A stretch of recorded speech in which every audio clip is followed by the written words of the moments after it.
Anim na pinakamainit na lugar sa buong mundo? Saan kaya ito? Pero bago ang lahat, stay watching and don't skip mga kagala para naman sabay-sabay nating alamin ang anim na pinakamainit na lugar sa buong mundo. Kung iniisip mo na ang pinakamainit na lugar dito sa ating mundo ay sa bunganga ng bulkan, ay nagkakamali ka kagala. Dahil ang tatalakayin natin ngayon ay mas matindi pa sa init ng bunganga ng bulkan.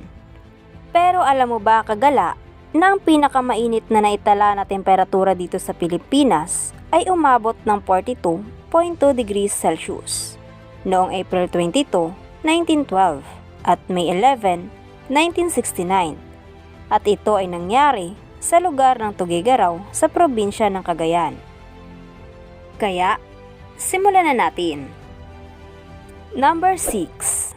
Sudan. Ang Sudan ay matatagpuan sa North Africa. Isa ang Sudan sa pinakamainit na lugar sa buong mundo. Ang temperatura na mayroon dito ay umabot sa 52 degrees Celsius. Pero mayroon din namang naninirahang mga tao dito. Pero ang iba naman ay nasawi dahil sa tindi ng init at kakulangan sa pagkain. Dahil ang kanilang mga pananim at mga alagang hayop ay hindi nabubuhay dahil nga sa tindi ng init dito. At minsan lang din umulan sa lugar na ito. Number 5. Kuryat. Ang Kuryat naman ay matatagpuan sa bansang Oman.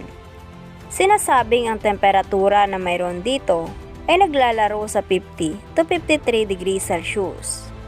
Ang pag-ulan sa nasabing lugar ay minsan lang at maswerte na lang kung dadating ang ulan dito. Ang Oman ay kilala sa pinakamayamang bansa sa buong mundo. Dahil nga sa sobrang init ng lugar, ang mga facilities dito ay mayroong mga malalaking aircon at iba pang mga teknolohiya na panlaban sa matinding init. Ang madalas na mayroong ganito ay mga paaralan, bus, waiting shed at mga terminal. Number 4. Danakil Depression.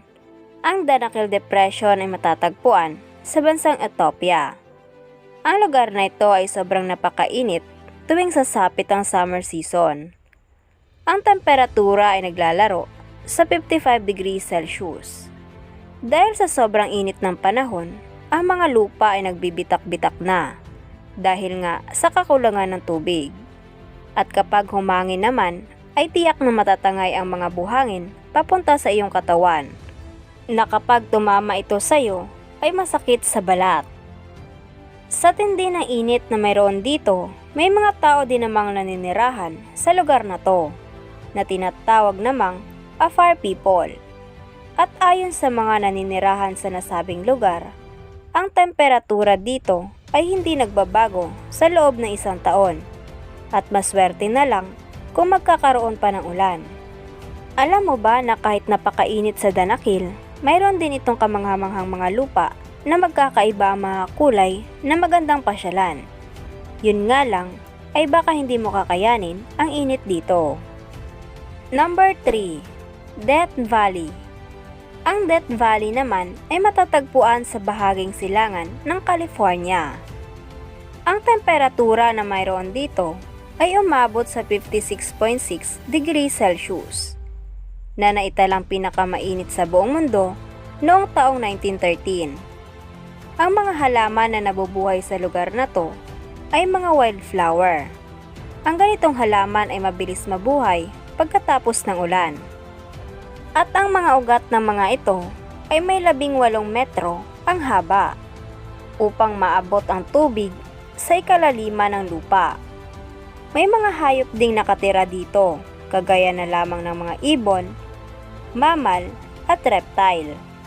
Ayon naman sa mga eksperto, kapag daw ikaw ay pumunta dito, hindi mo kakayanin ang sobrang init dahil parang malalapnos ang mga balat mo sa tinding init. At isa pa, may hirapan kang huminga. Number 2. Azizia. Ang lugar na ito ay matatagpuan sa bansang Libya. Ang temperatura dito ay umaabot sa 57.7 degrees Celsius, na tinagurian ding pinakamainit sa buong mundo noong taong 1922. Sa sobrang init na lugar dito, ang mga tao ay nakakaranas ng dehydration at nagkakaroon na sila ng mga sakit sa balat. Sinasabing ang mga gulong ng sasakyan dito ay halos malulusaw na sa tindi ng init. Number 1. Dash Elot Desert. Ang Dash Elot Desert naman ay matatagpuan sa bansang Iran. Sa dinami-dami ng tinalakay natin, ito ang pinakamainit na lugar sa buong mundo na tinaguri ang the hottest place on the earth. Ito ay pang 34th na pinakamalaking disyerto sa buong mundo at nakasama sa World Heritage List ng UNESCO noong July 17, 2016. At ang temperatura na mayroon dito ay 80.7 degrees Celsius. Sinasabing ang lugar daw na ito ay tinatawag na abiotic factors. Ibig sabihin lang nito ay walang sinuman ang kayang tumira sa lugar na ito. Nag-enjoy at may natutunan ka ba, kagala? I-comment and share mo naman dyan sa ating comment section. At bago tayo magtapos, please subscribe and hit the notification bell para lagi kayong updated sa mga bagong video na i-upload.